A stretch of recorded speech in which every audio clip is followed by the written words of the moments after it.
Alright, ladies and gentlemen, is another... Alright, ladies and gentlemen. An echo here? Alright, ladies and gentlemen. Alright, ladies and gentlemen, is another... It is another... It is another? It's Kevin Hawk's top 5 matches that you need to see. Yeah, bringing this one back on all the prediction weeks. Yup. Top 5 matches that no one should miss. We like the number 5 here. Yeah. Good number. It is. Prime number. It's, An what? Optimus prime number, actually. So this time I'm going back. I'm doing 5 matches that no one should miss. TNA edition. I said old school TNA edition. This is like the newest match is 2010. So that kind of gives you what I'm talking about. Is I'm ranging between 2004 to 2010. Yeah. So not like the oldest of schools that TNA has, not like the 2002 weekly pay-per-views, kind of old, but older. I'm going to start with the 2010 match. It's a hidden gem that I know not a lot of people saw because it was an Explosion match, which is their online show. Yeah, it was like their Velocity. Yeah, basically what it was is Sunday like, Night Heat. is prior to taping an episode of Impact, they would tape a dark match. So they'd be taping the dark match, and then they would play it online the same week that Impact aired. Yeah. This was from August 11th, 2010. Hamada versus Daffney. Good. Yeah. This Hamada was just coming off of winning the Knockouts Tag Team titles with Taylor Wilde. And going against Daffney. This is a rematch of Hamada's debut in TNA. She went against Daffney in her debut match. Daffney had something to prove. Like that. I had to prove that I could eat a shark before it ate me. You're winning. But yeah, it's a great match. Very, very solid match. I was a fan of Hamada when she was in. Hamada's a great wrestler, so I mean it's not a shock at all that this was on my list. And you know, Daffney. And this is one of the things that I'm gonna pop up with on these matches not to miss. This kind of a match on their one-off little internet show. Yeah. You know, this wasn't on an Impact. This wasn't on a pay-per-view. You know, I'm letting you know, hey, there is this one match. You can go and find this on YouTube now. I'll be putting as many of the links to matches in the description below. Yeah, I'm fairly certain all 5 of these matches you can find on YouTube. Yeah. Next, I am going to move on to the oldest of the matches. We're going to go back to Victory Road 2004. Oh, I know where this is going. 20-man X-Division Gauntlet for a trophy. It basically followed the same rules as a Royal Rumble. Just much more fast-paced. 2 people started in. Every 60 seconds, somebody new would come out. Elimination over the top rope. Both feet touch the floor. Until it came down to the last 2 guys who would wrestle it as a one-on-one match. This match featured 20 guys from the X Division, and featured World Cup stars from Team Mexico and Team Japan as well. Man, I missed the World Cup. TNA, that was a good thing you did. Yeah. They still do it on their one night off pay-per-view type Yeah. thing. Yeah, they did. They didn't It's just do something. it recently. Yeah, but they, like the way they used to do it, Yeah. was awesome. Because it would span a lot of time. When they actually gave a shit. Right. Yeah. So, in the order of entrances, this match included the following 20 people. Frankie Kazarian, Sanjay Awesome. Dutt, Awesome. Puma, Awesome. La Parka, Awesome. Jarrell Clark, Awesome. Team Japan's Miyamoto, So awesome. Matt Bentley, Cool. Team Mexico's Captain Hector Garza, Neat. Team Japan's Nasawa, Sweet. Mikey Batts, Alex Shelley, Good. Matt Seidel, Sonny Positive Siaki, words.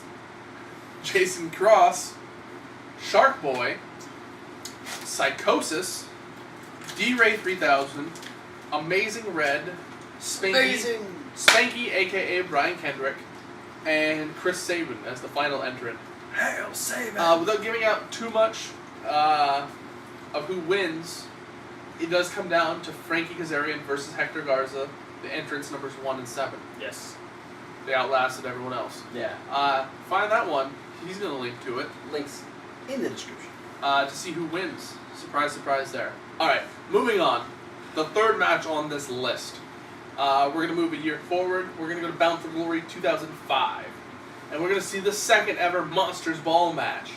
This time, Fatal 4-Way rules, and it's going to be Jeff Hardy versus Rhino versus Sabu versus the Monster Abyss. This saw some of the coolest high spots that TNA had done up to this point. Where we had Jeff Hardy jumping off of the top of the stage through a bunch of tables and Abyss. Rhino and Sabu being two ECW guys fit perfectly into this match. Oh, yeah. There's a lot of violence. And Rhino did a second rope pile driver during this match. Hell yeah. Well, and this is back when they stuck to the original formula of a Monsters Ball, where all the participants were locked away in a room for like 24 hours with no food, no water, no sunlight, and would come out super disoriented and would just fight each other. The thing I always thought about the no food and water thing, I would not be in good fighting shape if I went 24 hours without eating or drinking anything.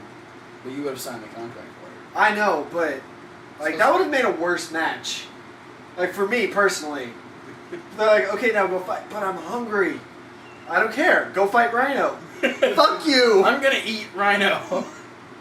They probably Kind of like this. My guess is Boy. they promised the winner like a buffet meal with as much as they can drink. Ryback should have been in one. And then like He would. sun lamps.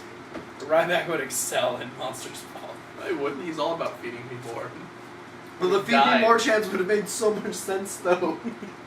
That's true. It was a really good match, though. It was really good, and to me, one of the most awkward table spots I think I've ever seen. Abyss like press slams Sabu out of the ring through a table, and so Sabu goes down front first through the table in the way that people aren't supposed to bend. Yeah. So yeah. Good on you, Sabu. I watched this match the year it happened and haven't seen it since. So, like, I'm not remembering these spots until you guys say them, and I'm like, oh yeah, that would hurt really bad. Abyss had the Sinister Minister James Mitchell with him at the time. That was like the best.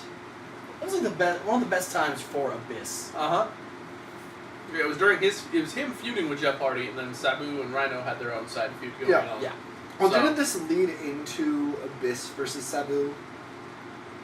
It ended up transitioning to this. Yeah, versus Sabu. the barbed wire rope match. Yeah, Abyss and Jeff Hardy would have one more pay-per-view match going after this. They had their Full Metal Mayhem Oh, yeah, that's right. Oh, okay. But yeah, then Sabu would transition to his feud where they did the barbed wire massacre. That was weird because they played it off where Abyss was afraid of barbed wire. Yeah. Lame. Didn't like that match. I did not like the Sabu Abyss barbed wire massacre. Clumsy and bloody. Moving on to number 4 on this list, we're going to Bound for Glory again. This time, the year 2009. It's going to be an Ultimate X match. This is one of those things where you're thinking of the best of TNA. Ultimate X has to be on there somehow. I mean, there's been a lot of great combinations. There's the Chris Sabin, AJ Styles, Petey Williams. There's Chris Sabin, Kazarian, Michael Shane. They did a Christopher Daniels, Elix Skipper, AJ Styles, Ron Killings, all sorts of things. I picked Bound for Glory 09. Amazing Red's one run as TNA's X-Division champion. After being gone from TNA for a few years. Yeah. And he's defending against Homicide, the Motor City Machine Guns, Chris Sabin, Alex Shelley, Christopher Daniels, and Suicide, a.k.a. Manic, a.k.a. at this time, it was Frankie Kazarian in the costume. One of the things that stands out about this match, and almost anyone who's seen it remembers very vividly, Suicide and Daniels straddling the X, hooking up for the Uranagi backflip suplex, and both men basically crashing down on their heads. Yes. Yeah.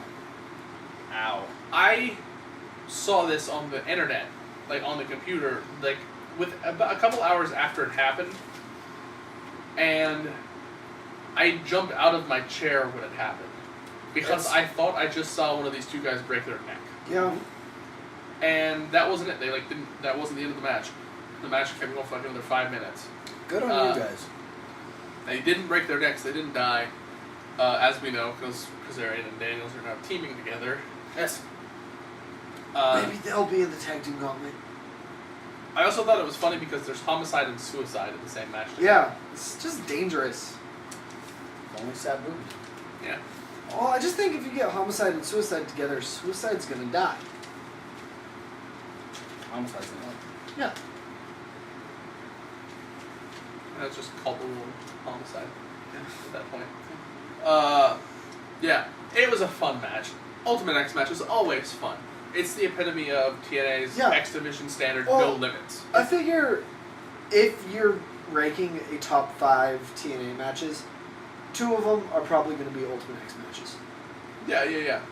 Absolutely. Yeah, there has to be. It's one of the, if not the most prevalent match that made TNA different. Yeah. If I would be ranking like TNA specific stipulation matches. Yeah. Like if you told me, like Monsters Ball, Ultimate X, Six Sides of Steel, Elevation X, and King of the Mountain, I'd put Ultimate X as my number 1. Absolutely. Yeah. But yeah, Amazing Red retained during that one. Spoiler alert. There's going to be a link to it though, so you can watch Kazarian and Daniels almost die. Yes. We're going to go to number 1. This was TNA's Match of the Year for 2005. And I believe it was runner-up for Match of the Year for PWI's rankings. No, it did get... Did it take Match of the Year? Yep, because Stone Cold has actually talked to both Samoa Joe... Actually, no, not Samoa Joe. He's talked to AJ Styles and Christopher Daniels about it on his podcast. Yes. Yeah. We're going to go to Unbreakable 2005 for the awe-inspiring half-hour-long triple threat match between AJ Styles, Christopher Daniels, and Samoa Joe. Absolutely phenomenal match. It showed that these guys... It was kind of going into it knowing that Daniels and Styles, everyone knew they had chemistry together. They had history together. Right. Joe, still relatively new coming into TNA, was still working his undefeated Samoan submission machine gimmick, and really was almost relegated to just squashing opponents mostly during this angle. So this was a big stepping out moment for Samoa Joe. I mean, before this, he was involved in an Ultimate X match, which he didn't win. But I mean, they didn't count that as a loss against him. Right. It's like the Royal Rumble. Those aren't. It's not actually. But yeah, all 3 of these guys went out and they all worked, and they worked hard, and it was Match of the Year. It was probably the most talked about match in TNA history for like the next 2 years. Yeah. Until they did the rematch in 2007. Yeah. I believe it's this one that they Joe actually went for the finish 10 minutes early. Damn it! I was just about to say that. Yeah. Joe. There was like 2 spots that like started the same. Right. And Joe started to do the end spot first, and so they got messed up. And both Styles and Daniels go, like the last 10 minutes of the match is all ad-libbed. Yeah. Like they just did it, and I mean that shows the tenacity of both Daniels and Styles. Yeah. To just like, okay, well, just go for it. Yeah. Well, I mean, and for Joe, especially him being so new to the company. Yeah. And the chemistry between the 3 of them to just take what they had planned, throw it out the window, and be like, okay, 10-minute free-for-all triple threat, let's close the pay-per-view. And still get Match of the Year. Yeah. Yeah. So, extremely impressive. Good list. Yeah. There's your 5 matches of older TNA stuff. Yeah. Not to miss. There were a lot of like runner-ups that didn't make the Yeah, list. I saw you go through quite a few. I just mentioned a small handful of them. I thought about LAX versus Daniels and Styles Ultimate X tag match. Oh, that was a good one. I actually seriously considered Shark Boy and Curryman versus Team 3D in the Fish Market Street Fight. It was entertaining. Yeah, it was. I thought about the tag team Monsters Ball between Daffney and Raven versus Abyss and Taylor Wilde. That was good. I also thought about the actual tag team Monsters Ball featuring LAX, Matt Morgan and Abyss, the Dudleys, and Beer Money. Yeah. That was a brutal match. There was the second ever Ultimate X match. Was one of my favorites. Loki versus Michael Shane versus Chris Sabin versus Christopher Daniels. Jeff Jarrett and AJ Styles had a really awesome cage match in like 2004, 2005, earlier years. Yeah. And I don't know, a lockdown match between Mick Foley and Sting. Yo. Yeah. Yeah. I hear you going through this list, and I'm getting more and more pissed off at TNA right now. Did I not say the same thing? While he was Probably looking at the did. matches, like, you know, watching these matches makes me more and more sad that TNA sucks now. Yeah. Oh, and the House of Fun match, the Clockwork Orange House of Fun match between Shane Douglas and the debut, the TNA debut of CM Punk. Yeah. Yeah, we watched that a couple nights ago, and Yeah. He had a hell of a debut match Yeah. in TNA. A anything goes match against Shane Douglas, where he kicked Douglas's ass for a good portion of the match. all these matches you can find on YouTube.